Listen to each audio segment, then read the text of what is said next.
एक लड़की थी जिसका नाम हिमानी था। हिमानी एक पढ़ी लिखी ग्रेजुएट पास लड़की थी, पर उसे यह कहाँ पता था कि उसकी तकदीर में एक ऐसा घर लिखा है जहां सास ऐसी जो हिमानी को सांस तक नहीं लेने देती। सास के नाम पर तो मानो शैतान थी, शैतान। अरे ओ हिमानी, यह क्या दिन भर किचन में बर्तनों को रगड़ती रहती है? उठ यहाँ से, घर में मेहमान आने वाले हैं, जाकर सारे घर की अच्छे से सफाई कर। जी माँ जी, अभी करती हूँ। सारा घर साफ करने के बाद हिमानी थकी हारी अपने बेड पर लेटती है। इतने में सास कहती है, ओ हिमानी, कहाँ मर गई तू? हिमानी घबराकर उठ जाती है। जी माँ जी, मैं तो बस सब काम खत्म करने के बाद थोड़ा आराम करने गई थी। अरे करम जली, दिन भर बस सोना ही सिखाया है क्या तेरे माँ बाप ने तुझे? चल इधर आ, मेरे पैरों में मालिश कर दे। हिमानी के साथ रोज का सास का सितम होता रहता है। दिन भर काम करने के बाद भी जालिम सास हिमानी को आराम नहीं करने देती। फिर एक दिन हिमानी की एक सहेली रूपा उसके घर आती है। अरे हिमानी, कैसी हो? शादी के बाद बहुत बदल गई हो। बदलेगी ही ना, दिन भर खा पी कर सोते जो रहती है। अरे यह क्या हिमानी, तुम कितनी लकी हो जो तुम्हें ऐसी सास मिली। सास के सामने बेचारी हिमानी रूपा से कहती है, कुछ खाओगी रूपा? सास यह सुनकर कहती है, अरे बेटी हिमानी, जरा इधर आओ। जी माँ जी। तेरे बाप ने यहाँ राशन भर कर रखा है क्या, जो तू मुफ्त में यहाँ किसी को भी खाना खिला रही है? बेचारी हिमानी अपनी सहेली को बातों में फुसलाकर अपने कमरे में लेकर चली जाती है। हिमानी, यह क्या? तुम्हारी सास तो बहुत अच्छी है, तुम्हारा कितना ख्याल रखती है। यह सुनकर तो हिमानी रोने लगती है। अरे हिमानी, क्या हुआ? तुम रो क्यों रही हो? रूपा, मैं दिन भर घर का काम करती हूँ।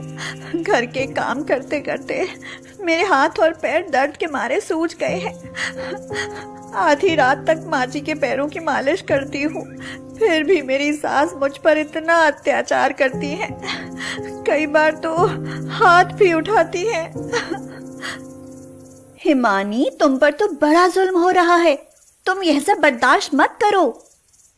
इतना कहकर रूपा चली जाती है।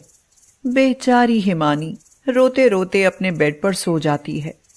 इतने में सास की आवाज फिर आती है, अरे ओ करमजली, इधर आ, टाइम मिला नहीं कि सो गई घोड़े बेचकर। दिन भर बस सोते ही रहा कर तू, हाँ नहीं तो।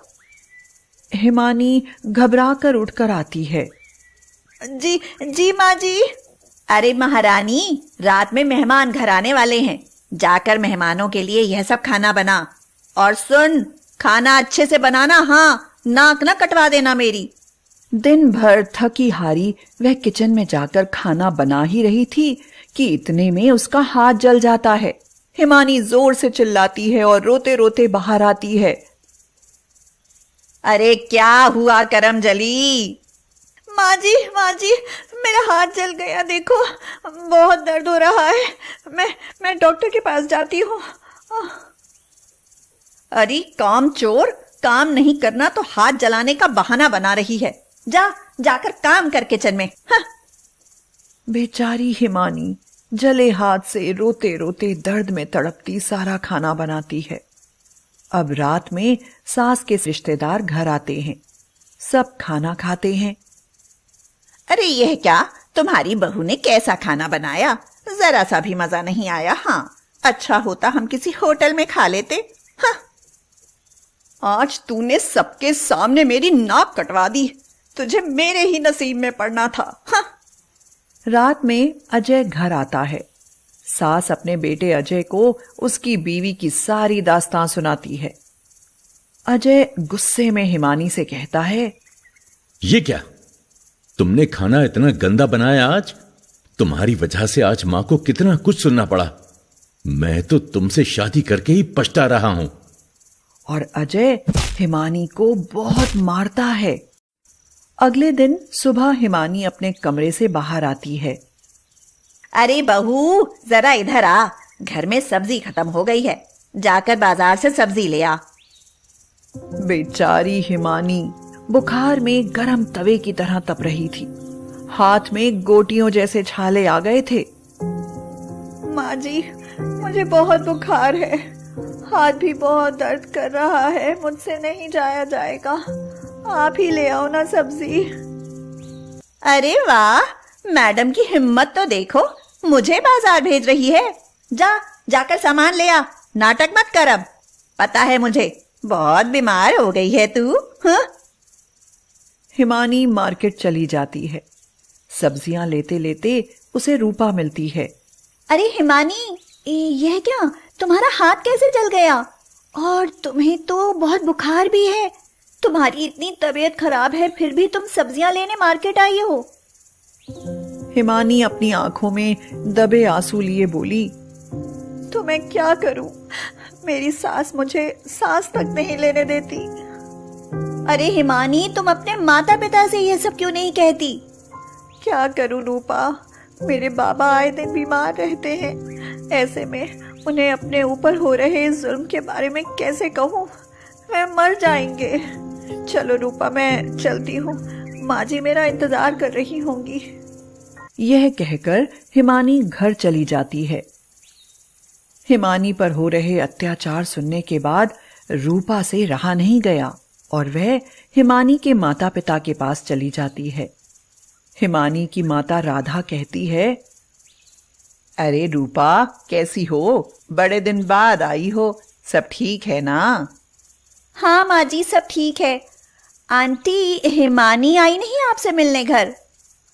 अरे बेटा रूपा, हमारी हिमानी बड़ी नसीब वाली है जो उसे इतना अच्छा ससुराल मिला, इतनी अच्छी सास मिली जो उसे बेटी की तरह रखती है। अरे आंटी, आपकी बेटी हिमानी पर बहुत जुल्म हो रहा है। वह सुखी नहीं बल्कि बहुत दुखी है। उसकी सास उस पर बहुत जुल्म करती है। रूपा सारी अगली पिछली दास्तान हिमानी के माता पिता को सुनाती है।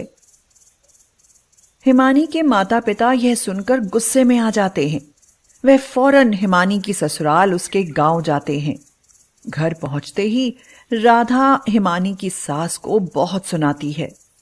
तुम हमारी बच्ची पर इतना जुल्म करती हो, तुम्हें शर्म नहीं आती? एक औरत होकर मेरी भोली भाली बच्ची पर ऐसा सितम करती हो। बहन जी, तुम यह क्या कह रही हो? मैंने कब हिमानी पर जुल्म किया? अरे माँ, तुम यहाँ, क्या हुआ? अब तो मैं मर गई, हिमानी सब कह देगी। बेटी हिमानी, तुम इतना अत्याचार जुल्म सितम क्यों सह रही हो? तुमने हमें बताया क्यों नहीं? ये क्या कह रही हो माँ? यह सब तुमसे किसने कहा? बेटी रूपा ने मुझे सब बताया है। नहीं माँ, मैं तो यहाँ बहुत खुश हूँ, और माँ जी वो तो मेरा बहुत ख्याल रखती हैं। बेचारी हिमानी अपनी सास की बेइज्जती ना हो इसीलिए झूठ कहती है। नहीं माँ, रूपा ने तुमसे झूठ कहा। मैं तो सच में यहाँ बहुत खुश हूँ, और माँ जी तो मुझे सगी बेटी से भी बढ़कर प्यार करती हैं। भला इतनी अच्छी सास कैसे मुझ पर जुल्म कर सकती है? तो फिर तुम्हारा यह हाथ कैसे जला? माँ, मैं किचन में खाना बना रही थी तो अचानक गरम तेल मेरे हाथों पर गिर गया। सास की आंखों से आंसू निकल आते हैं। वह सोचती है, मैंने इस बच्ची पर इतना जुल्म किया और उसने आज मुझे ही बेइज्जत होने से बचा लिया। हिमानी की सास को बड़ा पछतावा होता है और वह हिमानी से माफी मांगती है। नहीं माँ जी, आप ऐसे मत बोलिए, आप तो मेरी माँ जी हैं। माँ तो माँ होती है ना। तुम सच में बहुत अच्छी बहू और बहुत ही प्यारी बेटी हो। मुझे अपनी गलती पर बहुत पछतावा है। तो अब से हिमानी की जिंदगी एकदम से बदल गई। अब हिमानी की सास उसको अपनी बेटी बनाकर उस घर में रहने लगी। हिमानी की अच्छाई ही आज उसकी जिंदगी में खुशियां ले आई।